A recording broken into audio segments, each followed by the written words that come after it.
Okay, we're going to get started. We're going to pick up where we left off. We're doing our verse-by-verse study of the book of Matthew. And we're going to pick up this week. It's Tuesday, March 27th, 2018. We're going to pick up where we left off in Matthew with Matthew chapter 5. We're going into verse 17, and our goal is to get to verse 30. Last week we went through Matthew chapter 5, verses 3 through 16, studying what type of people are expected, the Lord is looking for to come out of the tribulation, based on the type of situations that are going to be going on in the tribulation. And we saw certain types of things in Matthew 5, and let's go back a little bit. Same verse 3, we saw that as Israel goes through the tribulation, they'll be poor in spirit, and there'll be mourning based on all the issues that occur with the Antichrist, mark of the beast, earthquakes, locusts, plagues, everything like that. They'll be meek and they'll inherit the earth. That's the whole point of the prophetic program. They'll hunger and thirst for righteousness, because when the Antichrist is ruling the earth, there won't be any righteousness going on. So the Lord will come in his advent, and what's commonly called the second advent. He'll come and bring righteousness. The whole world at that time will be filled with righteousness in the millennial kingdom. And so we saw this concerning the merciful, pure in heart, peacemakers, and we pretty much got through all the way to verse 16. We'll pick up now in verse 17, where the Lord's going to get into the issues concerning not necessarily the people that he's looking for to come through that tribulation, but he's going to start talking about the law in that day, in that ages to come period of the millennial kingdom. And so he's going to talk about that to Israel and the group that he has in Matthew chapter 5.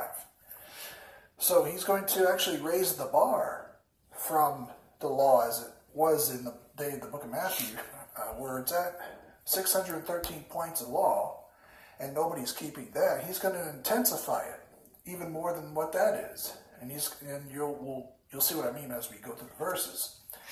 But the Lord's already saying to Israel, there's a certain type of people I need to go through the tribulation and come out of it, and that's meek and poor in spirit and merciful, and what we saw in the first couple verses. There's 16 verses. You got to be salt, you got to be light. Don't lose that salt. So you see that performance program. If you lose your saltiness, you're going to be just cast out. If you're not a light to the Gentiles, you're no good. Is what he's that performance program is what you're seeing in those first 16 verses. So when we get into verse 17, Matthew chapter 5, verse 17, he starts talking about the law. So we're going from certain types of people to the law. So he says to Israel, he says in verse 17, "Think not that I am come to destroy the law or the prophets. I am not come to destroy, but to fulfill." So with that, we'll open up in a word of prayer, and then we'll just keep going through the verses till we get to verse 30 tonight. So, Heavenly Father, Lord, we're thankful we can study your word rightly divided. We can learn from the verses that are in your word and rightly divide them to get the profit from the verses. Learn from them and understand what you're saying, to whom you're saying them to, and be thankful that we're your ambassadors and grow in the knowledge of the truth for your glory. Amen. Amen. So, in verse 17, he's saying, "Think not that I am come to destroy the law or the prophets. I am not come to destroy, but to fulfill." And so that's what he's saying. He's saying he's here to fulfill the law. He's there to fulfill those 613 points of law that you're seeing, all the way back in Leviticus and so on and so forth. That's why we saw that in Matthew chapter 3. That's why you got water baptized. He's there to fulfill all of those Levitical priesthood laws, ceremonial laws, religious laws, all those laws. He's there to fulfill them. He's not there to tell everybody to forget about them, reject them. He's not telling Israel, disregard it. I'm here now, so you can just disregard the law. He's saying, oh no, I'm here to fulfill the law. And on top of those 613 points of law, now I'm going to show you, we're going to intensify, we're going to take it a step further now that I'm here. Here's what it's going to be like in the kingdom concerning the law. If you think about it, I'm trying to think of a modern day example, like the speed limit.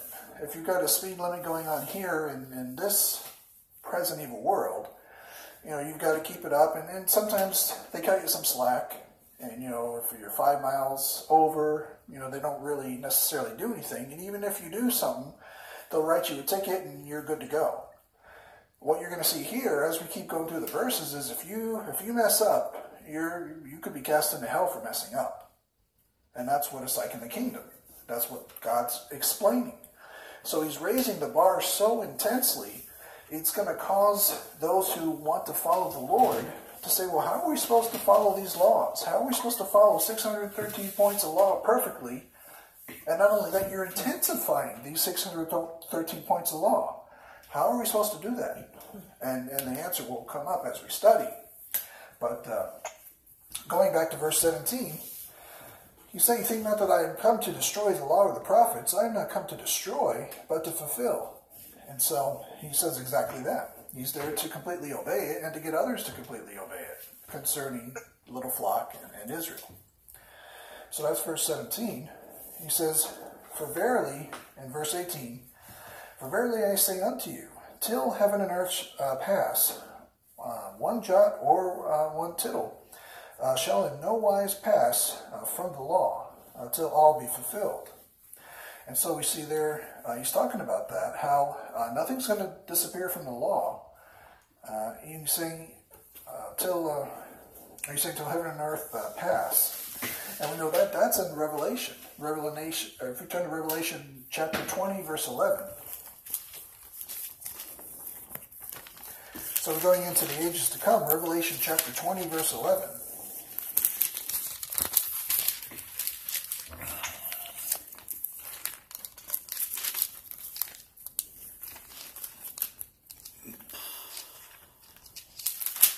Concerning when you say, till all be fulfilled, and heaven and earth passing away. What we'll see in Revelation chapter 20, verse 11, it says, and I saw a great white throne, and him that sat on it, from whose face the earth and heaven fled away, and there was found no place for them. And so he's talking about the devil and all this concerning judgment. But you're seeing heaven and earth fleeing away. And he's talking about that concerning the law. The law's not just going to pass away because he showed up to Israel. And it's time to put away the law, forget the law. For Israel, they're there to obey it. The law's been there since Exodus, since Moses' time. And it's not time to shut it down. It's time to actually intensify it and obey it and have your behavior, or Israel's behavior as a Jew, be a part of that law. So, verse 18 is saying, for verily I say unto you, till heaven and earth pass, one jot or one tittle shall in no wise pass from the law, till all be fulfilled, concerning prophecy, concerning the program he's got going on. So, we see that in verse 18.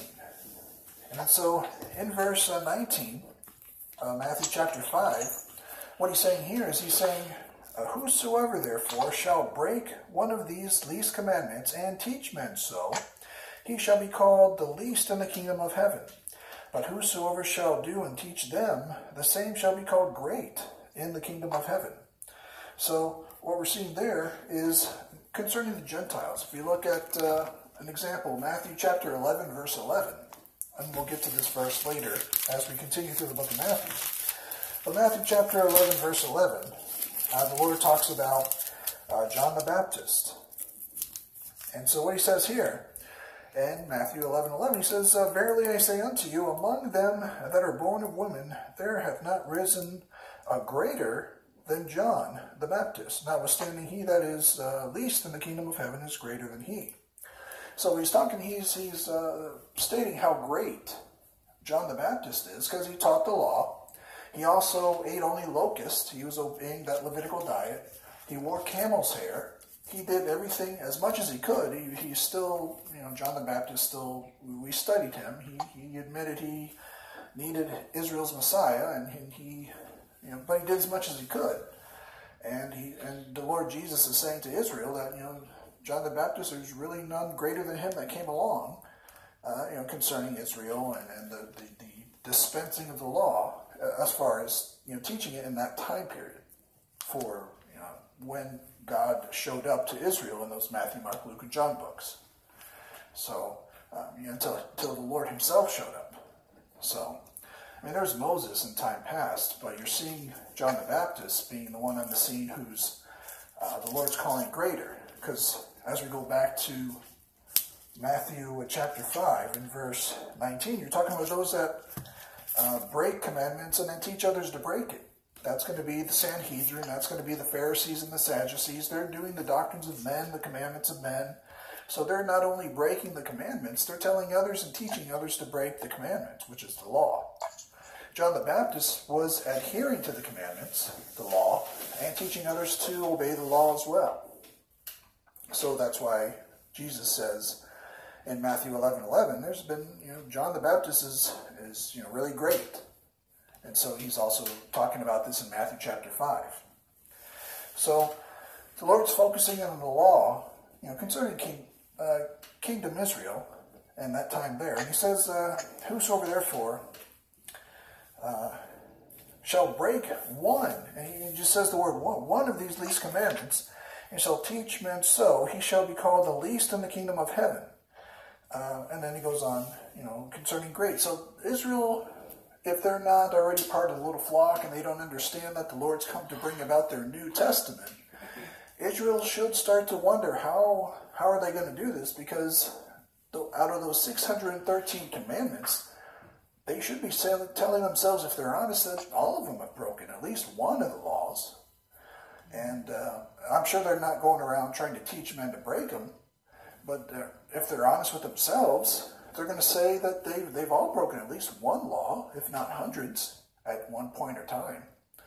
And so the Lord's saying, if you break so much as one law and teach men so, to break it, you'll be, least in the kingdom of heaven. So they're going to start to wonder, well, how are we going to be obedient to all these 613 points of law? And yet the Lord's intensifying the need for obedience to all these laws.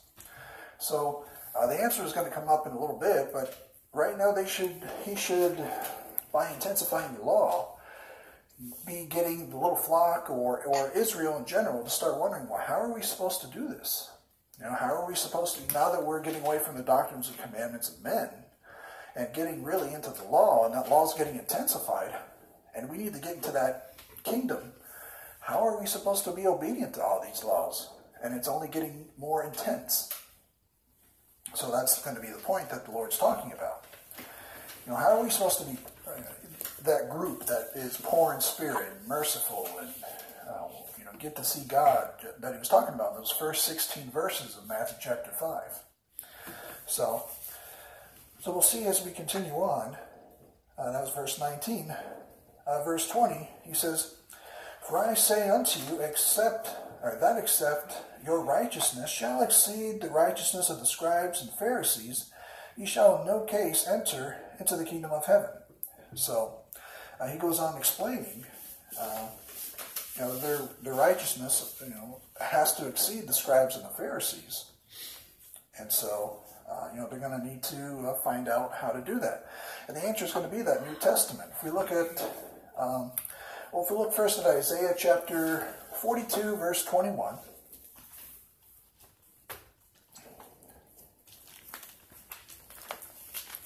Isaiah 42 and verse 21.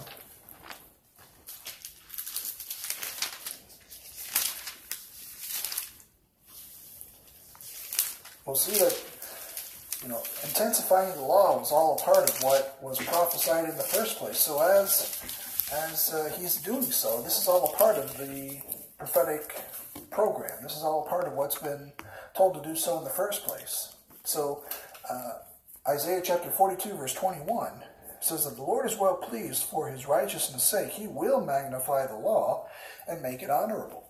Because it's been going on for so long by the Pharisees and Sadducees that they've been making it nothing more than the commandments and doctrines of men. And so the Lord comes and he magnifies the law and he intensifies it. And so this is what he's doing concerning Israel.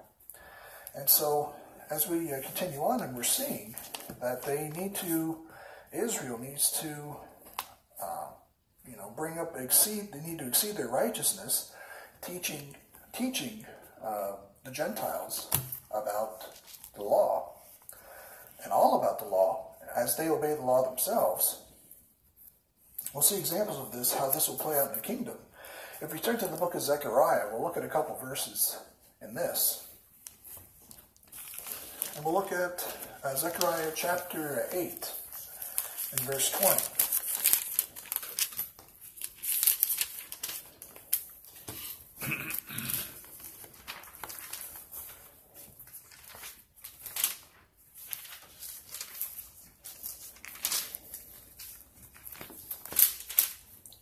So in Zechariah chapter 8 and verse 20, where we see here, it says, Thus saith the Lord of hosts, it shall come yet to pass, that there shall come people, and the inhabitants of many cities. And the inhabitants of one city shall go to another, saying, Let us go speedily to pray before the Lord, and to seek the Lord of hosts. I will go also. Yea, many people and strong nations shall come to seek the Lord of hosts in Jerusalem, and pray before the Lord. Thus saith the Lord of hosts, In those days it shall come to pass, that 10 men shall take hold out of all languages of the nations, even shall take hold of the skirt of him that is a Jew, saying, We will go with you, for we have heard that God is with you.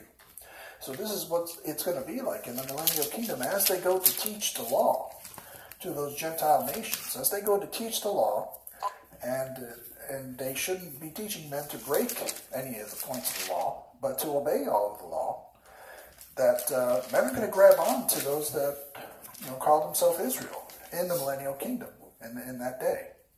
And they're all going to grab on to him and say, if you're a Jew, teach us that law. We need to know it's because God rules the earth at this time. It's because there's going to be, concerning the world, the flesh, and the devil, in the millennial kingdom, it's going to be good to be worldly. God's going to be ruling the world. Right now, in this present evil world, the last thing you want to be is a worldly Christian or a worldly person or a worldly anything. But in the millennial kingdom, when God rules the earth, it's a good thing to be worldly. Concerning Israel, concerning Gentiles flowing into Israel and trying to obey the law. Concerning the flesh, Isaiah talks about how an infant, if he dies at 100 years old, that's just a little baby, because the sin curse has been lifted. So you've got that. That's Isaiah, I believe, 61. Let me just double check that. That's Isaiah 65, verse 20. Just a footnote. But that talks about how if a child dies at 100 years old, then that's a really young age for a child. So that's the world of the flesh. And then, of course, the devil, you know about that in Revelation chapter 20, I believe. He gets cast into the lake of fire, so there is no devil on the earth. So, in the millennial kingdom will be the time where the Jews teach the law, getting back to the point of where we're going with this. So, it'll be a good time for the law to be taught. And so the Lord is saying in verse 19, whosoever therefore shall break one of these commandments and shall teach men so, he shall be called least in the kingdom of heaven. But, whosoever shall do and teach them, the same shall be called great in the kingdom of heaven. And he says, For I say unto you, that except your righteousness shall exceed the righteousness of the scribes and Pharisees, ye shall in no case enter into the kingdom of heaven. And so, we're seeing that there. And of course, that was said also in Matthew chapter 3, verse 10. So it's continuing on from this as well. So, we're seeing here from that verse, the Lord doesn't think much of the scribes and Pharisees, because he's telling all of Israel, your righteousness needs to be better than those guys over there that are just ripping up the law and turning it into their own doctrines, or the doctrines and the commandments of men. So he's saying that pretty much concerning Israel as he's on the scene there, and he's talking about the law in such a manner, saying don't teach them to break any laws, but they have to know it in the first place. And for that, we'll look at Jeremiah 31, verse 31.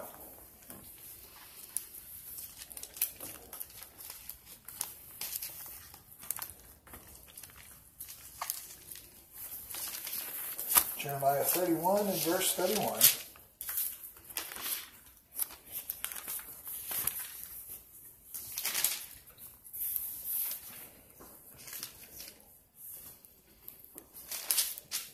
And so what we'll see here concerning Israel, as they go to teach the law, and what we'll read here, he says, Behold, the days come, saith the Lord, that I will make a new covenant with the house of Israel and with the house of with the house of Judah, not according to the covenant that I made with their fathers in the day that I took them by the hand to bring them out of the land of Egypt, which my covenant they break, although I was an husband unto them, saith the Lord.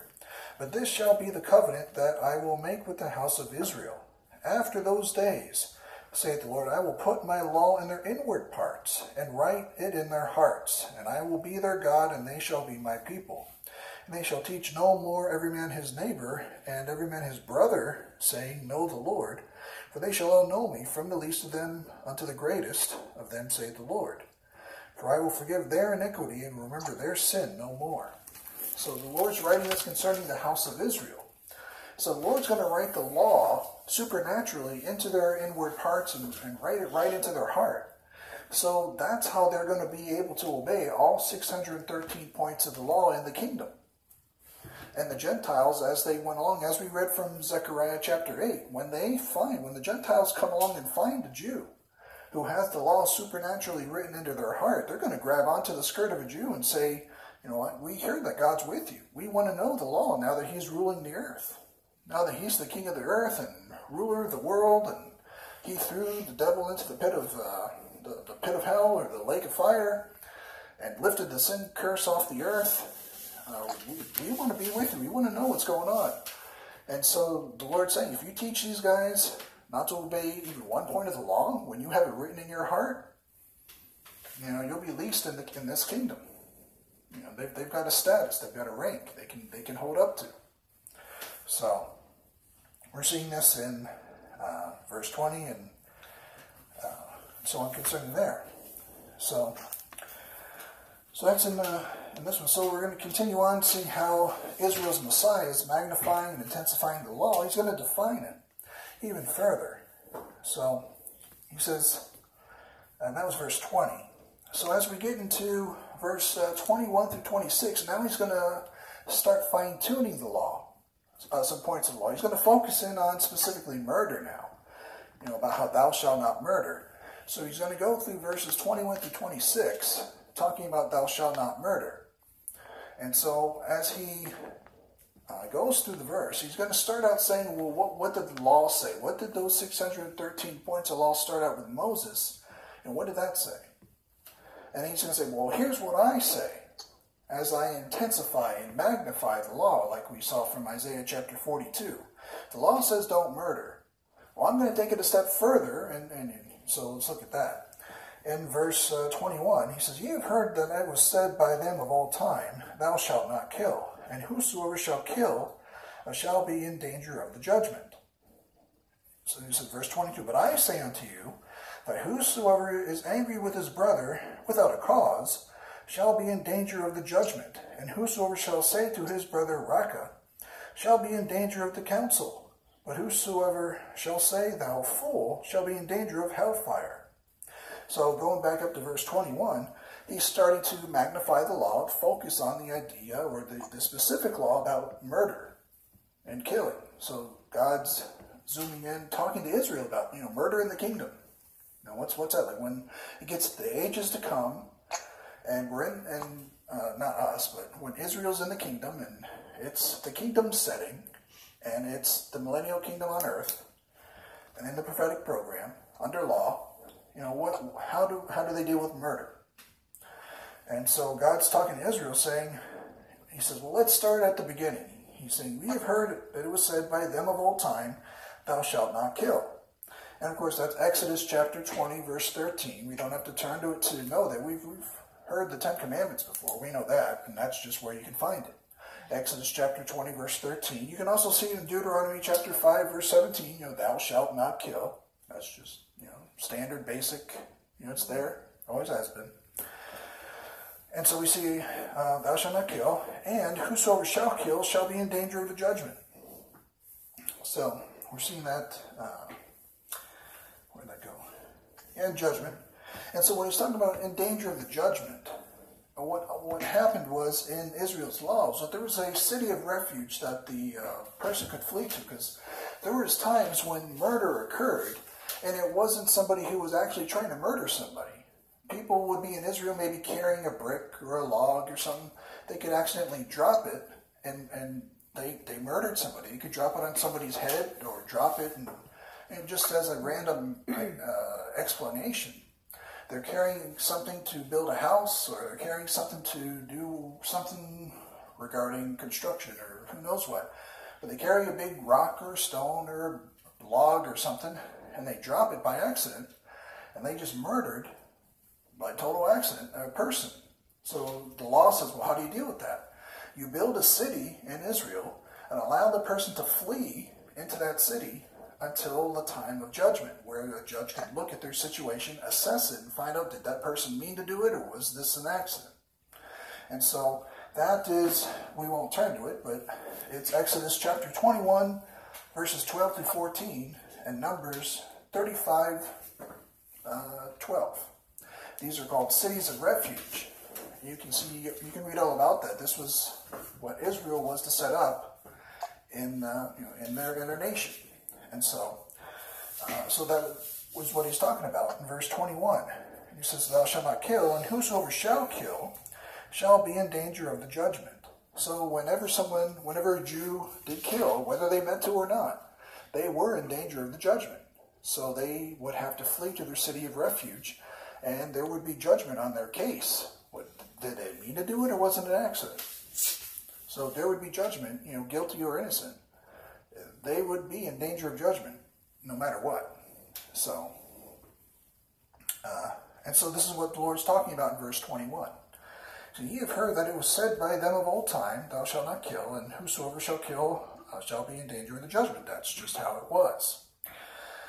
In verse 22, which we already read, he says, "But I say unto you," so now here he goes amplifying it deeper. He's amplifying the law even more than what it was. He's saying, "But I say unto you that whosoever is angry with his brother without a cause shall be in danger of the judgment." So now he takes it and he says, it's more than just what you physically do. If you're angry at your brother without a cause, if it comes down to the heart and you're just angry at your brother in the kingdom, in the millennial kingdom, in the ages to come, if you're just so much as angry at your brother without a cause, now you're in danger of the judgment. So he's amplifying the law to that level. God says, I'm focused on your heart. I'm not focused on your actions. I could care less if you're doing all the right things, but your heart's wrong. It's all about your heart and everything. So that's what he's talking about. So we'll see that in verse 21. And then it goes into 22. Shall be in danger of the judgment. Whosoever shall say to his brother, Raca, shall be in danger of the council. And so we're seeing more about how there's judgments and councils, and especially in a kingdom setting, that regarding the millennial kingdom, that if Raca is going to be a term, you don't see it anywhere else in the Bible, but it's talking about how if there's somebody who's vain or empty, in other words, you're going to see this, how they're going to be called. They're going to be in danger of counsel. It says, "But whosoever shall say, thou fool, shall be in danger of hellfire." So, and you see all throughout the Bible, a lot of people like to use this as a contradictory term. You say, well, the Bible calls people fools. People that don't believe in the Lord, they call them fools. And, like Psalm 14, the fool says in his heart there is no God, so is this in danger of the hellfire? But the whole point of the verse is, first of all, it's a millennial kingdom setting, and second of all, it's without a cause. So the cause for, say, calling an atheist a fool would be because there is a cause. There's a reason to say that. Here, they're saying if you're just angry with your Jewish brother in the millennial kingdom without a cause, then you're in danger. And it says, as that last point in verse 22, you're in danger of hellfire for that. Not just the council, not just the judgment of men that would be established in the kingdom, but you're in danger of hellfire for that. Because Jews at that time will have the law written in their hearts, and they will know better than to, they'll have it supernaturally written in. So if they're disobedient to what they have written in their hearts already, they'll be in danger of hellfire for that. So we see that in verse 22.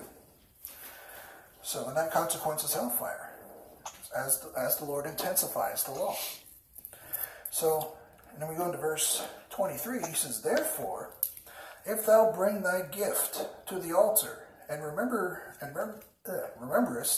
that thy brother hath aught against thee, leave there thy gift before the altar, and go thy way, and first be reconciled to thy brother, and then come and offer thy gift." So this is something that no church would do in the first place anyway, because the gift is something that would be brought to an altar. And an altar, as many churches, religions, and denominations set up altars in their places of worship, the ultimate sacrifice that would belong on an altar in the first place was done on Calvary's cross. So the sacrifice that pays for our sins would be Jesus Christ, the Lord Jesus Christ, on Calvary's cross.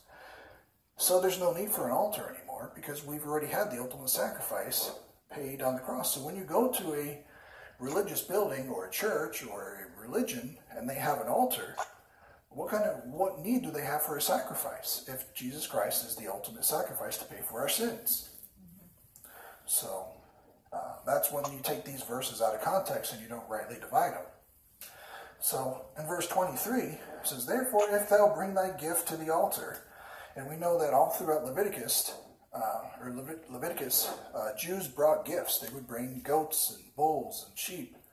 And so they bring their gift to the altar.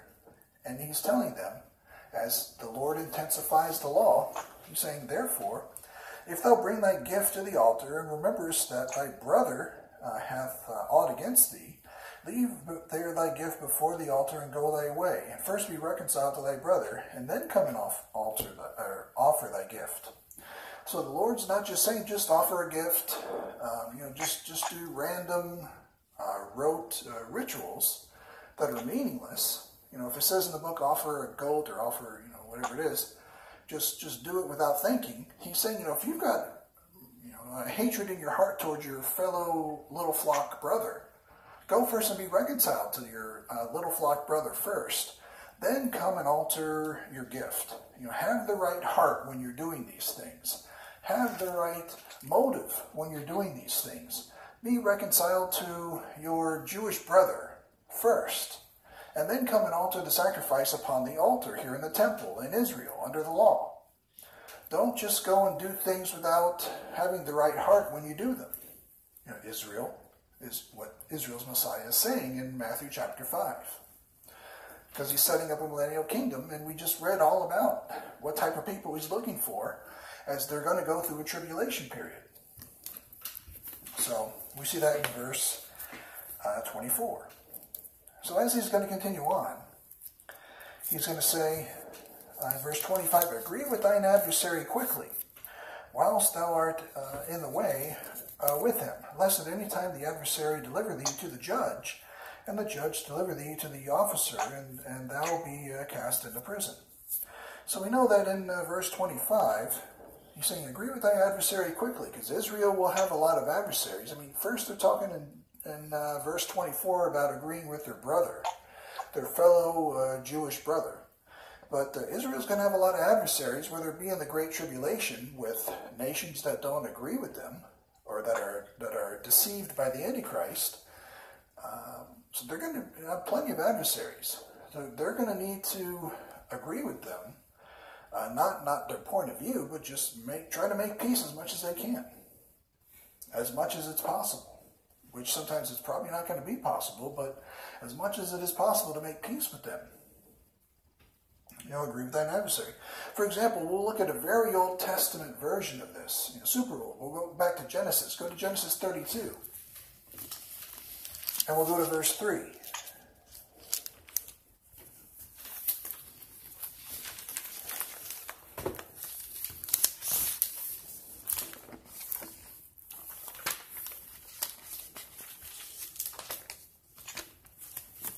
And here in Genesis 32 and verse 3, what we're going to see is Jacob and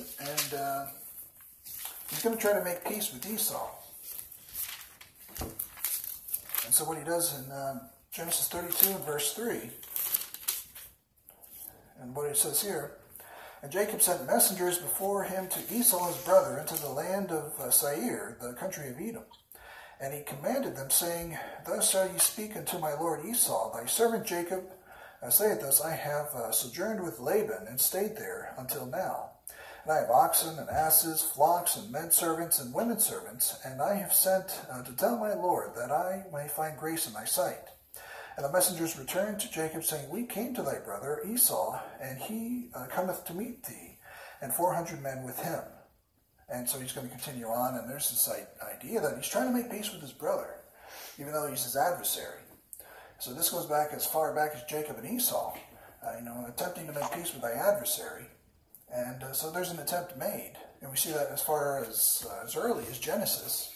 And so God's saying, for the little flock to do about the same thing as well. And so we see this in verse 25. Agree with thy adversary quickly, whilst thou art in the way with him, lest at any time the adversary deliver thee to the judge, and the judge deliver thee to the officer, and thou be cast into prison. And the reason why Israel could be cast into prison so easily is because when the Antichrist rules, the Antichrist will have his own economy where he's got his own version of judges, his own version of prisons, his own versions of everything. He's got the mark of the beast. He's got the whole economy under his, in the grip of his hand. So we'll see that there from verse 25. And in verse 26 it says, Verily I say unto thee, thou shalt by no means come out thence till thou hast paid the uttermost farthing. So we see that there. And then as we go into verse 27, it says, Ye have heard that it was said by them of old time, Thou shalt not commit adultery. So now he's going to go from talking about murder. He's going to be talking about adultery. So he's going to say, you can go into the book of Exodus and find where it says, Thou shalt not commit adultery. Now he's going to intensify this because he's going to say there's going to be no coveting or lusting or adultery in the kingdom. To do so is to be cast into hell, just like it was for murder. He's going to say, if you have anger in your heart without a cause in the kingdom, the millennial kingdom, you'll be cast into hell. Now he's going to focus in on adultery. He's going to say the same thing because Jews in the kingdom, that's not going to be allowed either. So he's going to intensify the law and say that just as much. So he's going to say in verse 27, he says, Ye have heard that it was said by them of old time, Thou shalt not commit adultery. So for that, that's Exodus 20, verse 14, just as the other one was one verse earlier. So he's continuing on with what was known of old time.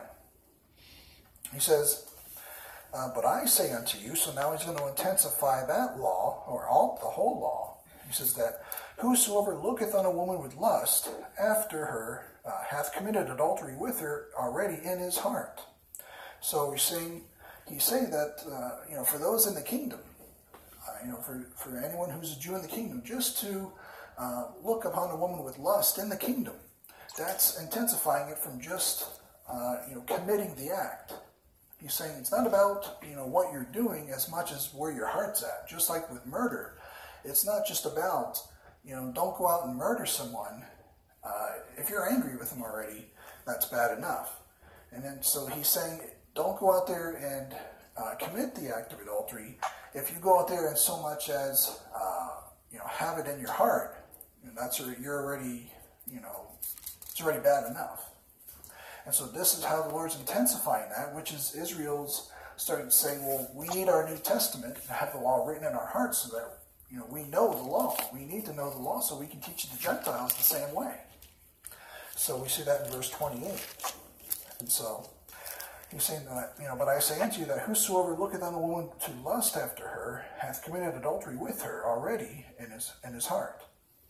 So then verse 29 says, And if thy right eye offend thee, pluck it out, and cast it from thee, for it is profitable for thee to cast one of thy members, or that one of thy members should perish, and not that thy whole body should be cast into hell.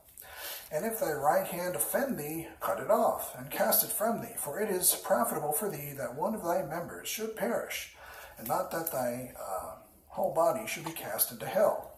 So he continues on talking about how the consequence is that you be cast into hell. But what we're seeing, this is going to go along with what we've read before in Luke 12:33. And what we're going to see here is just more more about the consequence for disobedience is hell, but that let me just keep looking into this a little bit. But what he's saying is, if they write I offend thee, pluck it out. What he's saying is, if we go to Luke 12:33, we'll start there and build on this, because this verse, every commentary you look into says, well, this verse can't be taken literally. But everything else we've been reading in Matthew is, everything's been literal. So, Luke 12:33, and we'll show how it connects. He says, sell all that ye have and give alms, provide not for yourself bags which wax not old, a treasure in the heavens that falleth not, or faileth not, where no thieves approacheth, and neither doth moth corrupt it. What he's saying in there is, sell all that ye have. Make sure that you sell everything and that you hold nothing back. When you look at Matthew 5:29, if you're saying, if I rightly offend thee, pluck it out. So when it comes to anything, whether it be your Israel's material wealth, or even their own members that would offend them, make sure that they cast it away to get into that kingdom. And so when he's talking about this, because remember the topic is that he's magnifying the law and he's focusing on lust. And he's focusing on adultery. He's focusing on these things because he's magnifying the law. And he's saying that if your own members offend you, cut it off and cast it away. And he's saying that to Israel. So it's just the same idea as what we saw in Luke 12:33. Take everything and cast it out.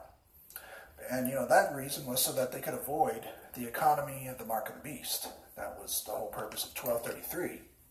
But what we're seeing here is the same ideas, is concerning, the consequence for not being obedient to the law is going to be hell.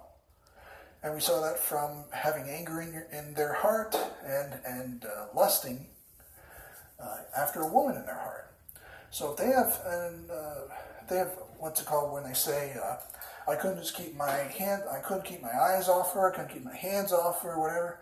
If your hand offends them, Israel, cut it off. If your eyes offend them, pluck it out. That's what he's saying to Israel. That he's saying, and the point too is, if a Jew were to cut out both their eyes, their heart could still lust. So it's not that cutting out their eyes is going to solve the problem, but the Lord's making the point, do what you got to do. Do what you got to do to get into that kingdom. So that's what he says, the first part he says is if you're right, I offend thee, pluck it out. He's not saying, take your eyes and cut them out. A lot of people read that's what the verse says. That's what they think it says. But he's saying, if they write, I offend thee, pluck it out and cast it from thee. Maybe it doesn't. Maybe it doesn't offend thee. And you can still get into the kingdom with the right heart, under the New Testament, under the law, and everything will be all right. But you've got to have that right heart, and you as a Jew, or Israel, has to have that right heart and understand what it takes. But don't be afraid to cast out what you have to cast out in order to get into the kingdom. So, we see that there. And pretty much all throughout the Old Testament, plucking out an eye or cutting off a hand was punishment for rebellion. So the Lord's putting pretty much this into the hand of the Jew themselves, the person who's joining into the little flock, to leave it up to them. Because if we look at, say, 1 Samuel 11, you'll see how eye plucking is whenever they would become rebellious to the ruler in charge, they'd say, pluck out his eyes. 1 Samuel 11.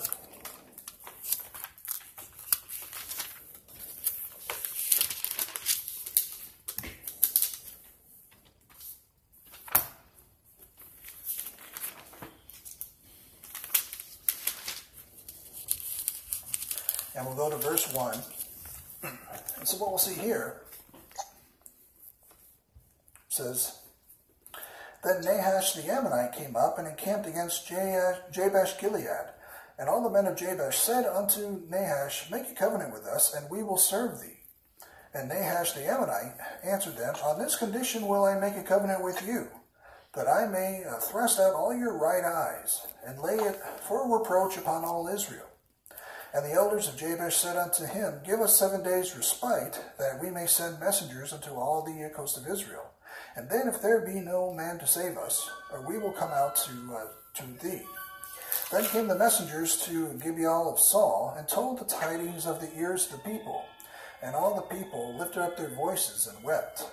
And behold, Saul came after the herd out of the field. And Saul said, What aileth the people that they weep? And they told him the tidings of the men of Jabesh. And the Spirit of God came upon Saul when he heard those tidings, and his anger was kindled greatly. And so you see how Saul is going to come and pretty much save the day at that point in time. But the punishment for rebellion under this wicked king is that the men of Jabesh Gilead have their eyes plucked out. And so as we get back to these last couple verses, we're seeing the Lord saying this. And then, of course, you know from Samson, a judge in Israel, he had his eyes plucked out by the Philistines. And, of course, he was in rebellion as well, but he was also the ruler of the people. I'd say for more, just read the book of Judges, chapter 16. They had their eyes plucked out, or he had his eyes plucked out. But as we continue in this one, Matthew chapter 5, verse 29, If thy right eye offend thee, pluck it out, and cast it from thee, for it is profitable for thee that one of thy members should perish, and not that thy whole body should be cast into hell, which is consequence for disobedience. And if thy right hand offend thee, cut it off, and cast it from thee, for it is profitable for thee that one of thy members should perish, and not that thy whole body should be cast into hell. Again, the consequence is being cast into hell. So, we see that based on all this, we're seeing that Israel is looking to get their New Testament so they can have the law written in their hearts and teach the Gentiles. Because that law is being brought up to a whole other level than just 613 points of law. It's not being brought to the level that the Pharisees are keeping it at, where it's been reduced to the doctrines of men. It's been intensified to the point where this is a kingdom setting where the Lord's going to be ruling the earth, and it's going to be quite a time. So if your heart's not right, then there's going to be literally hell to pay. There's going to be consequences for wrong action. And so that's for not keeping the commandments. And so that's why when Israel gets their New Testament written into their heart, they're going to be able to obey the commandments, and they're going to be able to teach the Gentiles. And the Gentiles are going to grab onto them, to the skirt of a Jew, as we saw from Zechariah 8, because they're going to be seen. There's consequence for bad behavior. This is supposed to be a paradise on earth, and anything that's done wrong, it's going to be. There's going to be consequences to pay. So they're going to say, teach us this law so we can do what's right. And they'll be wanting to learn how to do what's right. So, well, first they'll have to go through the Great Tribulation, and they'll be poor in spirit, but then the reward is they get the kingdom. And merciful and peacemakers and everything that we saw in those first couple 16 verses. But for now, we'll stop here, and we'll pick up on this next week. But, or actually, we'll pick up on this next time, I should say. But we'll continue on with Matthew chapter 5 next time, and we'll stop here for now.